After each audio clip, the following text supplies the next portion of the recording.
A high-speed chase in the San Gabriel Valley for a robbery suspect.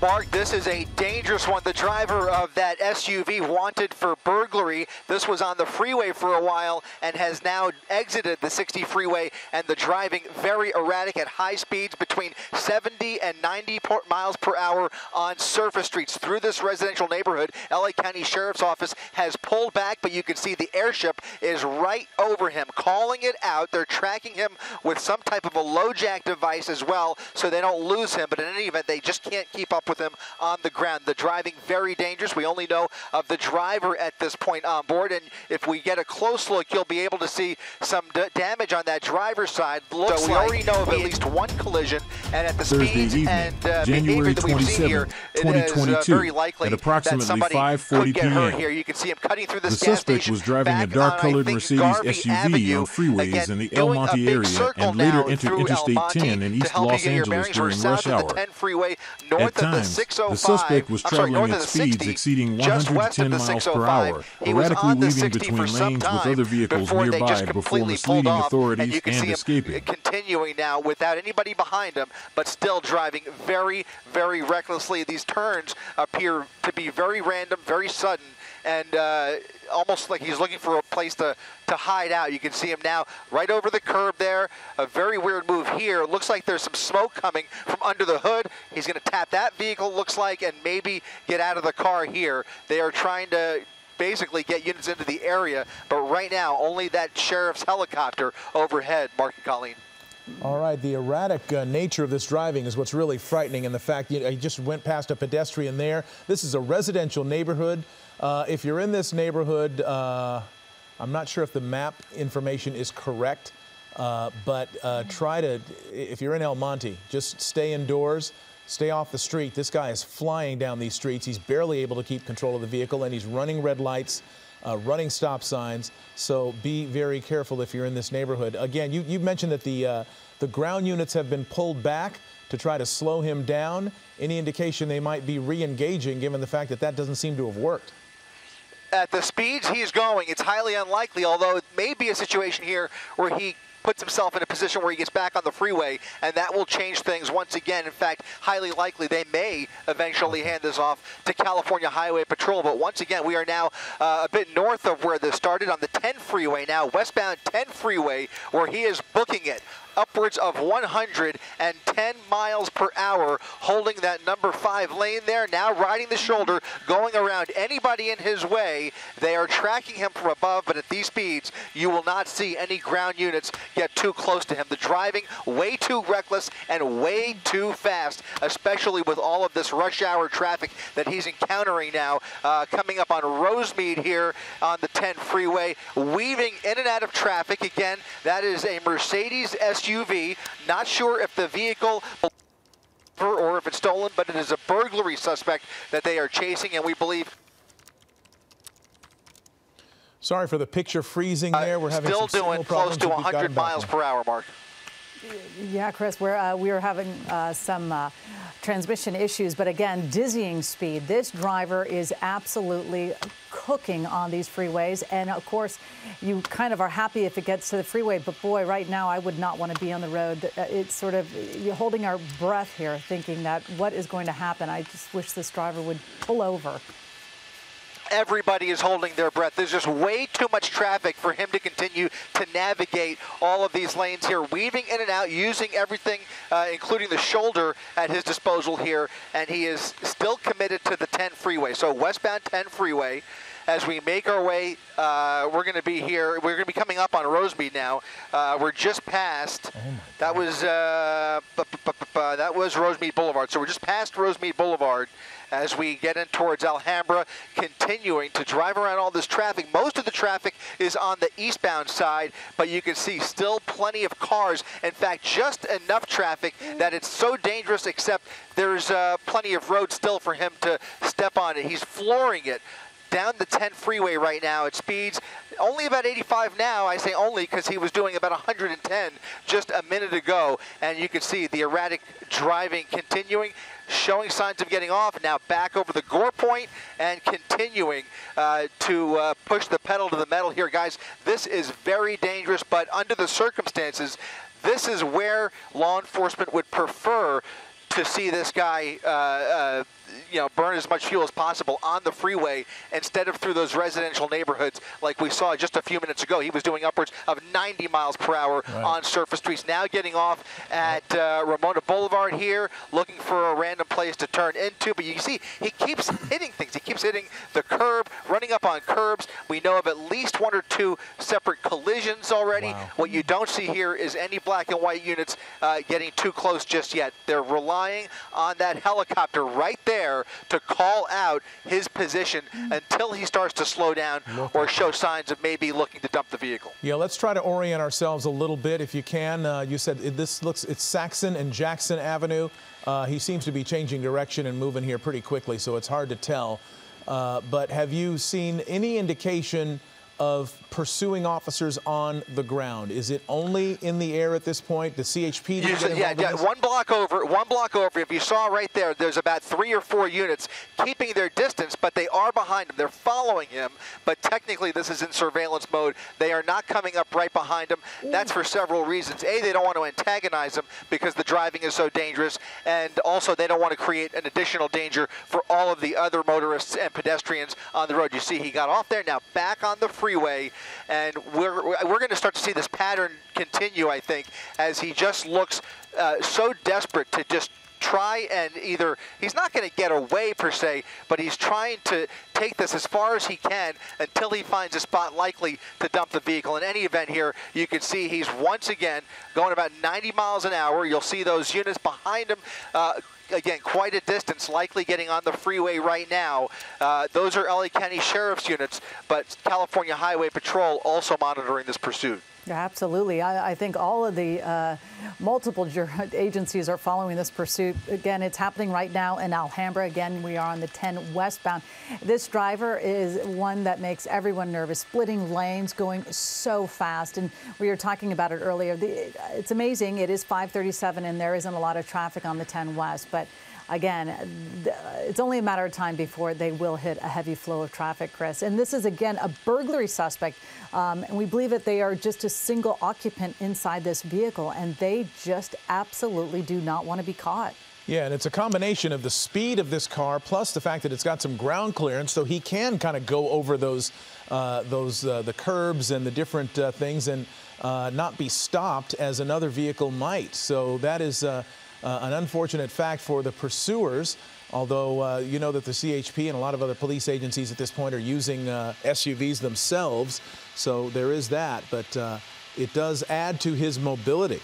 What's troubling here is how he's willing to use both of the speed and the ground clearance to try to get away, and putting a lot of people at risk. What's the traffic look like ahead of him? Seems like it's slowing down a little bit. As I look up ahead here, he might encounter a little bit more, a few more brake lights up ahead, but for the most part, he's going to continue to weave through. It's not like bumper-to-bumper traffic where he can't get around it. He's just weaving through everybody in his way, and it's not only the speed, as you mentioned, Mark, but also the competency behind the wheel. He's showing signs of struggling to maintain full control of the vehicle, just the way he's been driving, and also we keep noticing some occasional smoke coming from under the hood here. So we don't exactly know what kind of condition the vehicle is in, but certainly it's good enough to go at extreme speeds, 100 miles per hour underneath the 710 freeway, continuing westbound on the 10 freeway now, past the City Terrace area is where we are now, heading right in to East LA. He will make his way into downtown in the next 10 minutes if he continues at these speeds, at less than 10 minutes, if he continues down the 10 freeway, and that's where things start to get real dicey. LAPD likely will be monitoring this as well, but the opportunities for him to hide out in the downtown area or in the East LA interchange, for example, go up tremendously. Right now, he's committed to the 10 freeway. If it stays on the 10 freeway, that's the best case scenario for everybody involved. I'm just so worried because the minute he gets off the freeway, it's not like he's slowing down. He continues driving extremely dangerously on surface streets. So as long as he's on the freeway, that's the best bet. But right now there is just enough traffic to pose a danger for everybody on the freeway, but also enough room to for him to maneuver around, and that's what's just so concerning here. Yeah, it certainly is. And you see these cars, the drivers are really confused about what is coming up behind them because they don't see law enforcement with their lights and sirens going. So they just see this one car jamming up behind them, and everyone puts their brakes on because he's going so over the Gore Point, maybe getting off here, goodness. maybe at the 5. He's at the East LA interchange. The East LA interchange, looks like he's getting off at the 5 freeway. We'll see where that ramp right there puts him, but I think he's getting onto the 5. I'm going to say he's getting onto the 5 freeway. This will put him on the 5 north. You can see LA County Sheriff continuing right above him. I don't see the night sun on. Do you see it, Rob? I don't see it. It looks like the night sun is off, so they're just watching with their binoculars from the air and keeping a close eye with their equipment up there. You don't see any law enforcement in the picture yet, but they're probably just about a half mile to a mile back as they try and catch up with him, but they don't want to endanger anybody else unnecessarily. And now it looks like he may have taken the southbound ramp. This might put him on the southbound 5. So it looks like he's transitioning onto the southbound 5. Okay. That's a 2-lane transition road. Both lanes occupied there. That big rig right next to him and a van right in front of him. He's going to come right around, weave around that van. Anybody in his way, he's just weaving right around very dangerously, very erratically, not showing a tremendous amount of composure here, but still pushing the pedal to the metal, driving at extreme speeds at every straightaway he encounters.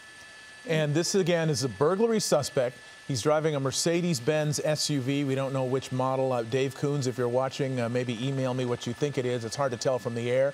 But a very capable vehicle, clearly pretty fast. It's been upwards. We've seen it hit in triple digits. We've seen it hit 100 miles an hour and more.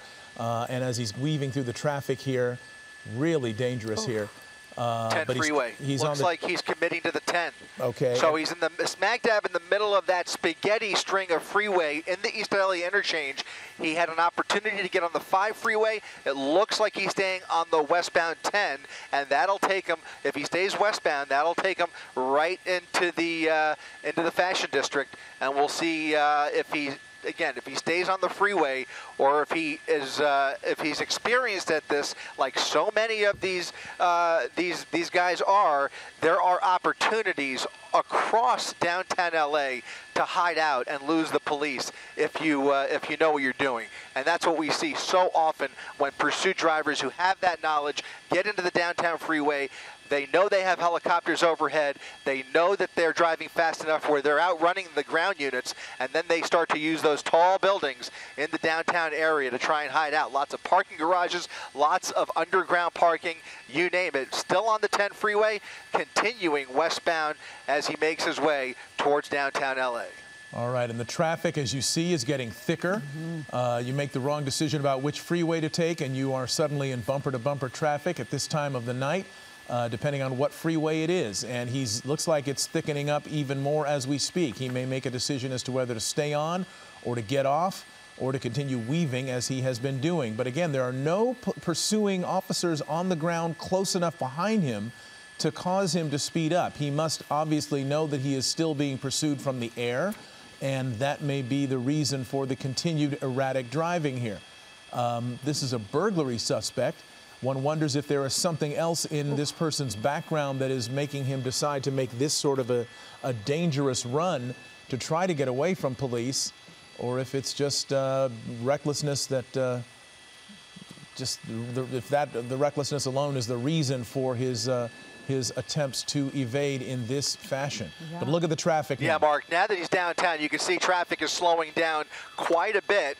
And if history is any indication, he's going to look for an opportunity to get off the freeway. You saw him get on the shoulder there. He's encountering a lot more traffic on the westbound side. As I look up ahead, both the eastbound and westbound side of the 10 freeway, very heavy this time of the day as folks leave the downtown area.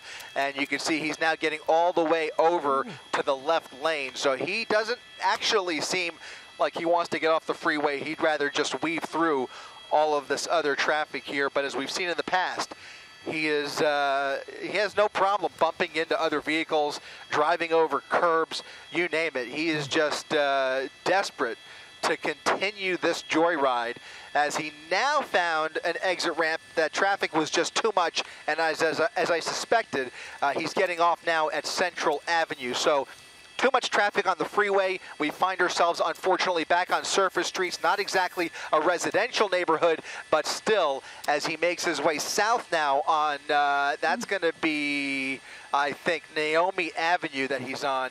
Southbound Naomi Avenue. We'll see if that dangerous driving continues. It looks like he has regained some composure here, slowed down quite a bit. We'll see if he jumps the curb again, but you can now, but look at this, putting in reverse.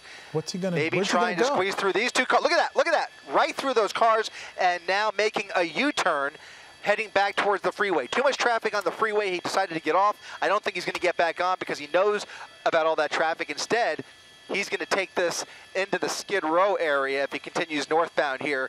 And the one thing you notice here is just he has no idea where he wants to end up. He does not have a clear destination in mind. He is making this up as he goes along. Most of these turns are random, and on several occasions, even back in El Monte, just doing circles when he does get off the freeway here, just looking for his next move, or potentially, eventually, perhaps a hiding spot. It's incredible, though, Chris, to see, because moments earlier we saw the smoke coming from the hood of the car, and I thought this is going to be over really quickly. Well, now we see the night sun on them, on the suspect. So the suspect clearly knows they are being followed, but they didn't really care when the night sun wasn't on. This driver was driving so incredibly dangerously for so many people around him. We'll see if the driving changes too. Now that he has that night sun on him, lighting him up, perhaps LAPD, by the way, will have a different tactic here. They may get involved now that it is squarely in the LAPD central jurisdiction. You can see he had an opportunity, a couple of opportunities to get back on the freeway, but he knows about all that traffic, so he's still riding those surface streets, and then now under the 10 freeway as he continues southbound on San Pedro, top left. There he is, southbound San Pedro. Was that, did the night sun lose him?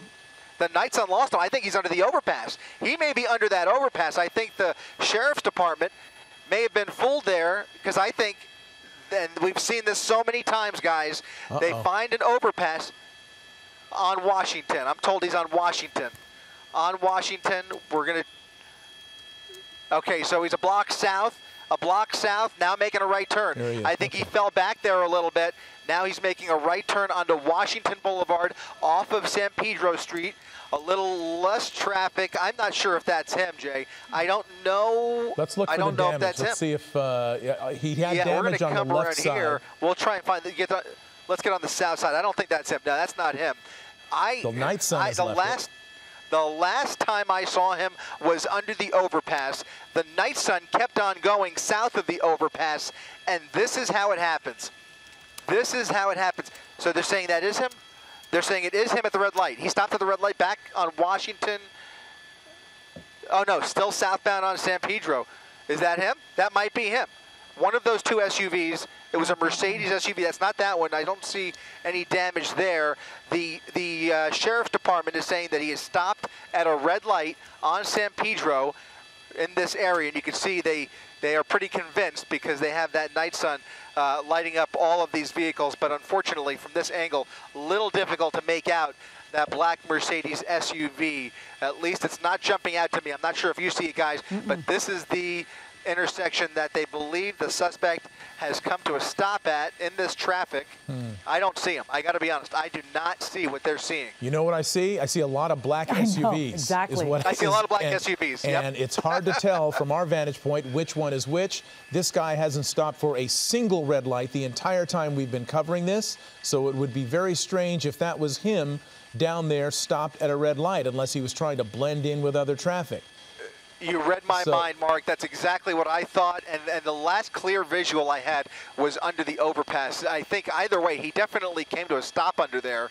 And I really am just not sure that they really know where he is. Now, they have They are tracking him with an electronic device, perhaps a low jack or some other technology, so they have an idea of where he is. Unfortunately, those trackers usually have a 10 to 20 second delay that goes along with them. So the reading that they're getting is usually about 20 seconds delayed, and that is just enough to lose the suspect, although if he's in this area, which they're convinced he is because they still have that night sun looking from expected by now, as they've lost visual, you would expect to see some more ground units engaging in that search. But for right now, guys, it does appear the suspect may have gotten away. Authorities lost track of the suspect, and his SUV was later found empty under a bridge.